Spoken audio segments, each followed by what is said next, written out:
Hey everyone, this video we're covering 7.5 exponential and logarithmic equations. So this is where we get to some of the actual more fun things. By fun things, I mean probably not that fun things. Anywho, it's the equations. It's really the math that we've been working for. All these previous videos about the logarithms, exponential stuff has kind of been introducing you to logarithms, what they are, properties about them. But now we're actually going to use these logarithms and when we solve equations. But before we do, I'm going to skip ahead. I'm just going to get to the part where I think it's really kind of more necessary. We talked about the change of base formula at the end of the last video. All right, so we're going to break this into two parts, exponential equations and logarithmic equations. So first, we're going to start with exponential equations and how to solve them. And if there's time in this video, I'll do logarithmic equations as well, or I might save that for a separate video. I don't know. I'll probably save it for a separate video.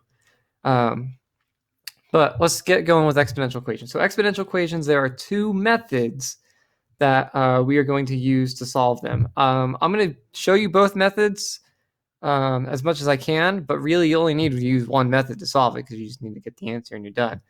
Let me explain these methods. So method one, which is this method here, is really going to be useful. It's only going to work some of the time. It does not work all the time. And I'll explain that when we get into an example. But when it does work, it works rather quickly. It's a very quick method. It's short, but it requires you to have a really good sense of a good number sense. Knowing certain numbers off the top of your head. What I mean by certain numbers, I'll go ahead and fast forward to the next slide. These types of numbers, the powers, knowing your powers really, really well. Knowing that powers of 2 are, 2, 4, 8, 16, 32, 64. If you see the number 32, you know that that's the same thing as 2 to the 5th power. If you have that kind of number sense, method 1 is going to be really easy for you. So I've made this little slide here as a cheat sheet because, even if you don't recognize these numbers, if we see the number 81 in a problem, we need to be able to think that, I remember 81 as a power of 3 to the 4th power. So I have this list of numbers here just to help us out in case we forget any. So when I go to use this method on one of them, it's going to come down to these numbers. So that's method 1. I'll show you an example when we get to them. But method 2, right here, this is more of your go-to method. It's going to work on any problem, no matter what it is. It's a little longer than method 1, but it's not really that long in general. It's more, like I said, it's more your go-to. If you're not really good with thinking about those numbers that I was talking about, you're probably just going to stick with this method anyway. So, but I do want to mention method 1 for anybody who, really good at numbers, feel pretty capable. They go ahead and do that way instead. You're not limited to just one option. But yeah, you've got these two methods. Let's go ahead and let's look at our first example. So our first example is 8 to the x power equals 2 to the x plus 6 power. So I'm going to do this with method 1 first. Okay. 8 to the x equals 2 to the x plus 6. Now let me go back and tell you a little bit more about method 1 before I start this problem. So method 1 tells us that if we have the same base, something to a power, and then that same thing to a different power, that the powers are actually equivalent. So for example, if I said I had 5 to the 3rd power equaled 5 to the x power, and I asked you, well, what does x have to be? You can, without having to do really any math, you can tell me that x has to be 3, right? Because if this is 5 to the 3rd power, the only way that this is the same is if x is also 3, 5 to the 3rd power. So that's kind of the idea. If the base is the same, they're both 5, then the exponents are going to be equal to each other as well. And we'll see that here. Now you notice in example 1 that we have the base. Well, let me pull up the actual example. There you go. We have a base of 2 and a base of 8. So these bases do not match, right? So, I can't really do anything about method 1 right now. However, we are going to change something about this. Can I write 8 as a base of 2? Can I write 8 as 2 to some power? And turns out I can, because 8 is a power of 2. 8 is 2 to the third power. So going back to this problem, I'm going to write, instead of 8 to the x power, I'm just going to change this to 2 to the third power to the x power. Okay, equals 2 to the x plus 6. So this is the same thing, right? 8 and 2 to the third power are the same thing. But now you see the reason I've done that is so that these bases are aligned, right? They both are 2, they both match. Just real quick, you probably don't really need to write this step down, but when you have an exponent with an exponent, those are being multiplied together. So it's really 2 to the 3x power equals 2 to the x plus 6. And since they both have the same base of 2, that means these exponents are equal to each other. That means that 3x is equal to x plus 6. So now I don't even really have this problem anymore. I have a new problem. It's just with the exponents. I know that they're equal to each other. That's where my x is. And now I just need to solve this kind of like a normal problem, right? Moving the x over, we get 2x equal to 6. And then when you divide both sides by 2, we see that x equals 3 as a result. So method 1 will work, but you can kind of see what I mean by having a good number sense. You'd have to recognize 8 as a power of 2. And if you don't recognize that, then you're going to be stuck trying to do this method. So I'm going to show you the same problem, but using method 2. It's going to be more your go-to, like I said. Also, let me just go ahead and say, if this problem was instead 7 to the x power instead of 8 to the x power, we wouldn't have been able to use this method because we couldn't write 7 as 2 to some power. Because 7, if you look at your list, right, powers of 2, 7's not on that list. So you wouldn't have really been able to do that method. So it's only going to work on certain problems if the numbers are convenient enough. But that's how it works, nonetheless. And we'll try it again. We'll do method 1 again on another problem later on. Let me go ahead and show you the same thing with method 2.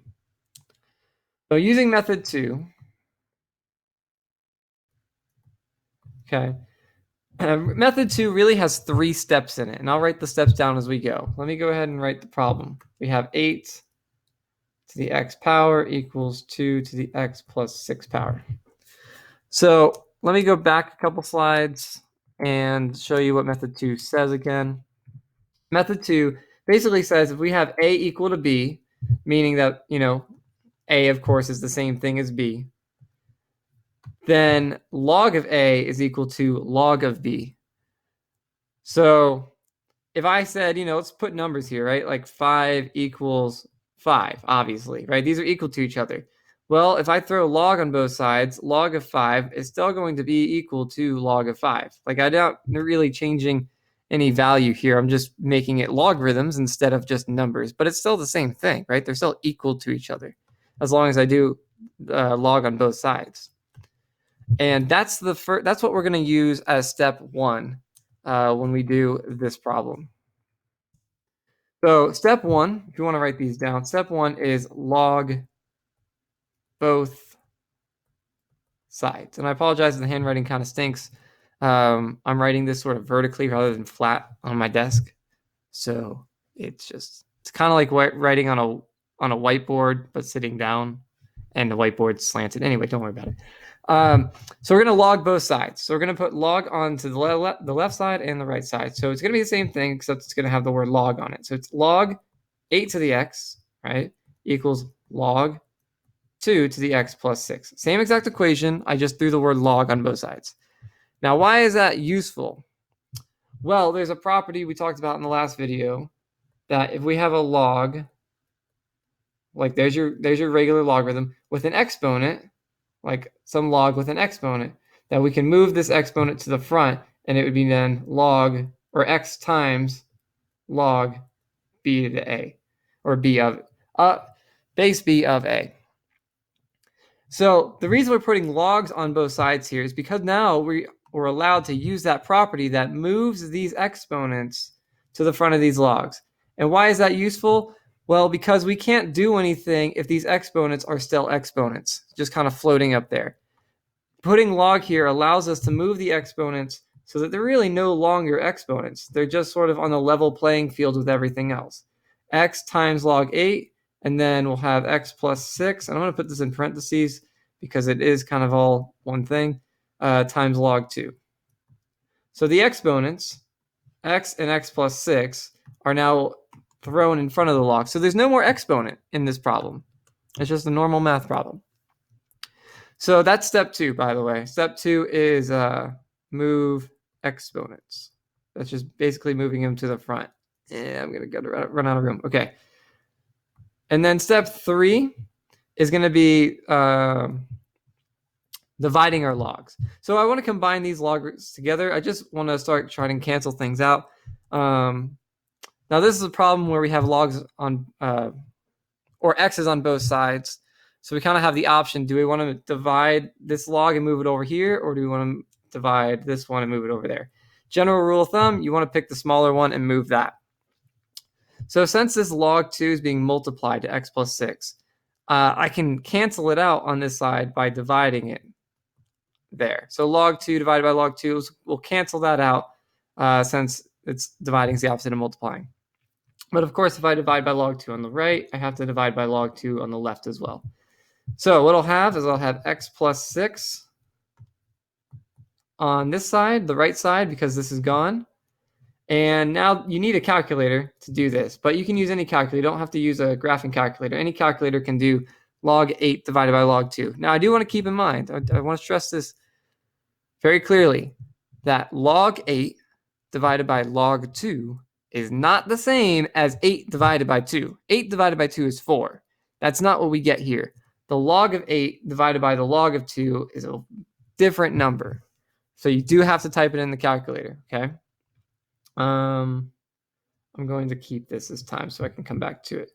Where'd it go? Did it disappear? I don't know where it went. Okay, anyway, I'm going to pull up my calculator. There it is. And just type this in real quick. So log 8, make sure you close your parenthesis, okay? And then divided by log, what was it? Log 2, right? Oh, I didn't divide. Crap. Okay, hold on. Log 8, close parenthesis, divide log 2, close parenthesis, and that equals 3. So let's go back to our problem. So this number here is 3, which means this side is x times 3, and x times 3 is 3x, if you're okay with me writing that. And you'll notice this is the exact same equation we had just a moment ago when I did method 1. If I solve that equation, I end up with x equal to 3. So let me only write step 3 here, which was divide log. So once you've done these 3 steps, you put the log on both sides, you move the exponent to the front, and then you divide the log to kind of get rid of it essentially because you're making a number when you divide by log. What you'll be left with is a normal equation. You can solve that. So it's always going to be these 3 steps in method 2. So that's very nice because it's very repetitive. After you do a couple examples, you're like, oh my gosh, I'm doing the same thing over and over and over again. And you start to master it and you go, okay, this really isn't that bad. But it takes time. It takes a couple examples. You just have to kind of put in the work. So let's do, okay, I kind of broke this now because I need to close this. So let's just close this. And then open it back up. So give me a minute. Oh, crap. Wrong one. Oh, crap. There we go.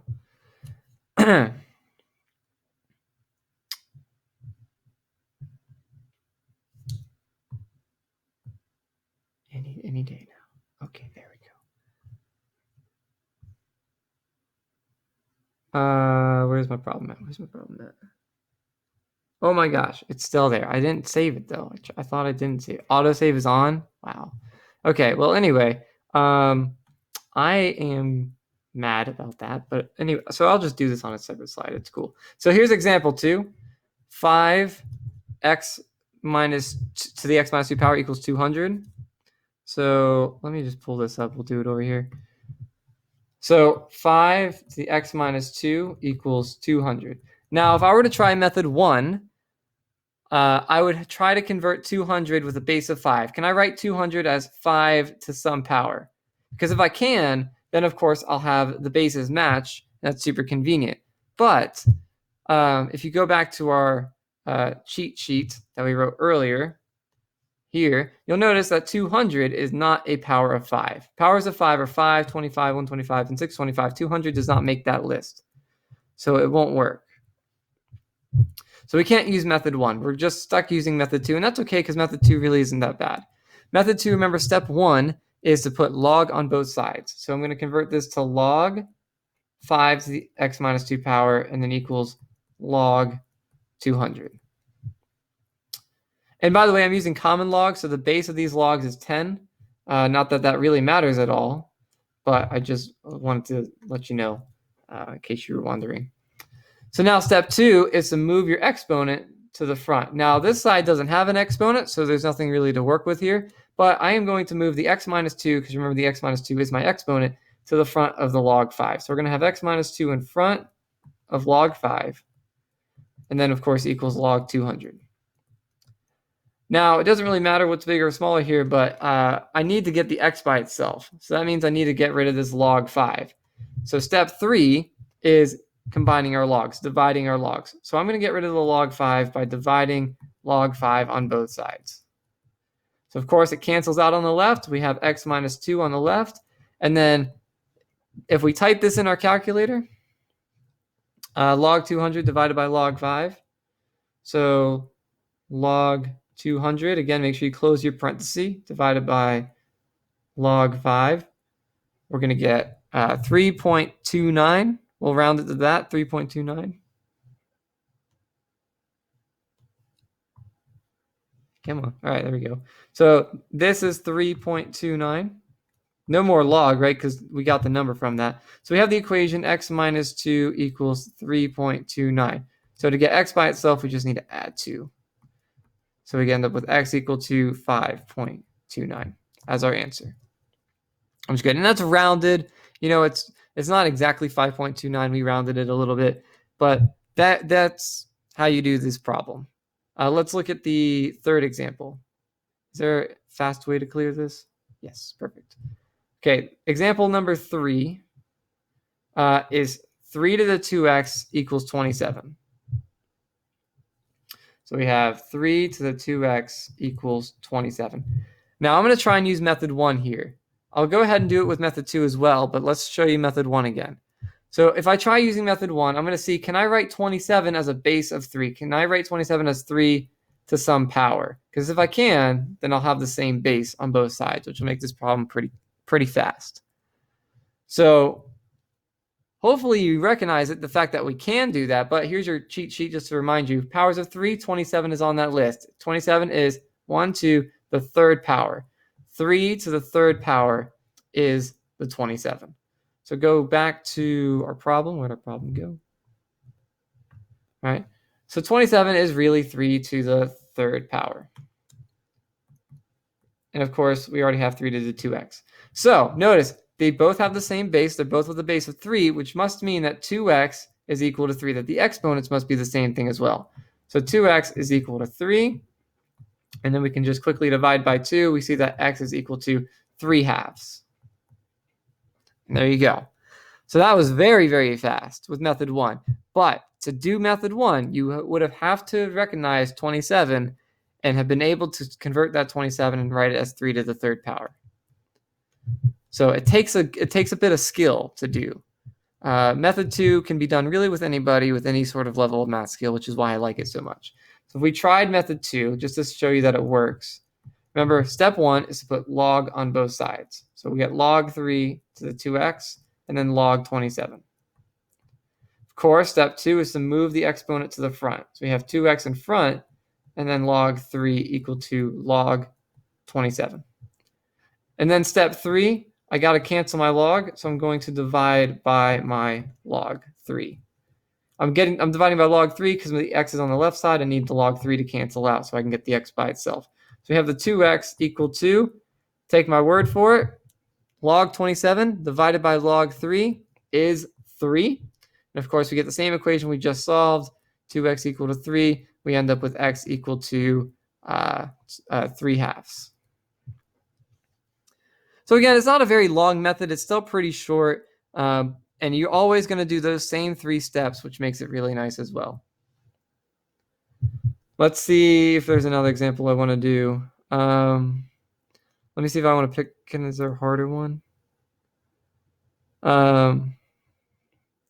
Let's try this one, the 9, 8 minus x, and 27, x minus 3. So 9, 8 minus x, 27, x minus 3. 9, 8 minus x, 27, x minus 3. All right, now I will do method 1 here just to show you because it will work. Method 1's nice. Now 27 and 9. I need them to be the same base. And I recognize, again looking at my cheat sheet, that 27 and 9 are both powers of 3. So that's what I'm going to rewrite these as. Again, it takes some skill. It takes knowledge of that. So I'm going to write 9 because I know 9 is 3 to the second power, right? 9 is 3 squared, 8 minus x. And I'm going to write 27 because I know 27 is 3 to the third power. We just did that a second ago. So now I have the same base. The trick here is because you're multiplying these exponents, you're doing 2 times 8 minus x. So you actually distribute the 2 with both of these. So we really end up with 3. 2 times 8 makes 16, and then 2 times negative x makes negative 2x. So you got to be careful about that if you're going to use method 1. Same thing on this side. I'm multiplying 3 to x and that minus 3. So this would be 3 to the 3x power minus 9, or 3x minus 9 power. So be aware of that. You do got to be careful. But now, since the bases are the same, I know that we really have 16 minus 2x equal to 3x minus 9. And it's just a normal equation we can solve. So let's add 2x to both sides. This ends up being, I'm going to put it over here, we get 16 on the left. 3x plus 2x is 5x, and minus 9. Add 9 to both sides. We get 25 equal to 5x. So of course we know that x at the end of this is equal to 5. I know I did that kind of quick, but I think hopefully by now you guys can solve equations like that. Let's try this with method 2. Method 2 will probably take a little bit longer, but it should work. So we had 9 to the 8 minus x equal to 27 to the x minus 3. So putting log on both sides, we get log 9, 8 minus x equal to log 27, x minus 3. We're going to move the exponents to the front. So we'll have 8 minus x log 9 equal to x minus 3 log 27. And then step 3 is to divide your log. Now again, it's better to move the smaller one over. So we're going to divide by log 9. So that cancels out. We end up with just 8 minus x on the left. On the right, we have x minus 3 times, I got to see what this number is. So log 27 divided by log 9 equals 1.5. So we're going to have, okay, there we go, 1.5. So just to quickly solve this, we're going to have to distribute this 1.5 to those. So this will be 8 minus x, of course, on the left. It'll be 1.5x. And then what's 1.5 times minus negative 3? That'll be negative 4.5, so minus 4.5. Ran out of room. That's cool too. So let's add this x over here. That'll be 8 equal to 2.5x minus 4.5. We'll add 4.5 to both sides. That's going to leave 12.5 equal to 2.5x. And when I divide both sides by the 2.5, I get x equal to 5, just like I did before. It seems kind of weird because we were doing decimals in the middle of that, but we still got the same answer. You got to trust your math sometimes. The decimals threw us off maybe a little, but we hammered it home. We did a good job. All right, I think I'm going to end this here, and I'll do logarithm equations in the next video because this one was kind of long, and I apologize for that, but I really wanted to make sure I covered everything with you. I'll see you guys in the next one, okay? Logarithm equations, all right? So bye.